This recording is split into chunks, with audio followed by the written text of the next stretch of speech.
ఇలాంటి పరిస్థితుల వల్లే మీకు కూడా చెప్తున్నా, ఇలాంటి పరిస్థితుల వల్లే ప్రధానమంత్రి గారు కూడా రావడానికి ఆలోచిస్తున్నారు నేనున్న సభలకి. ఇది చప్పట్లు కొట్టేది కాదు, ఇది చప్పట్లు కొట్టేది కాదు. ఎందుకంటే ప్రధానమంత్రి గారికి ప్రపంచమంతా శత్రువులు,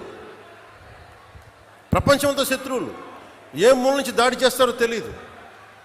అలాంటిది స్పెషల్ ప్రొటెక్షన్ గ్రూప్ ప్రధానమంత్రి గారిది వాళ్ళు ఇచ్చారు, నాకు కన్సర్న్ తెలియజేస్తూ ఉంటారు, మీరు ముందుకు వచ్చేస్తారు, దాచుకొని వచ్చేస్తారు, మాకు ఇబ్బంది అయిపోతుంది, పొలిటికల్ లీడర్స్గా మీరు కొంచెం మీ వాళ్ళకి బాధ్యతగా చెప్పండి అంటారు. అందుకని నేను మిమ్మల్ని అందరూ విన్నవించుకుంటా ఉన్నాను, కొంచెం మీరు నియంత్రణ పాటించాలి. ఉత్సాహం మంచిది, కానీ మీకోసం పనిచేసే నాయకులందరికీ కూడా టార్గెటెడ్, గుర్తుపెట్టుకోండి, నాతో సహా. That's why you have to maintain certain security protocols. అది దయచేసి అర్థం చేసుకోండి.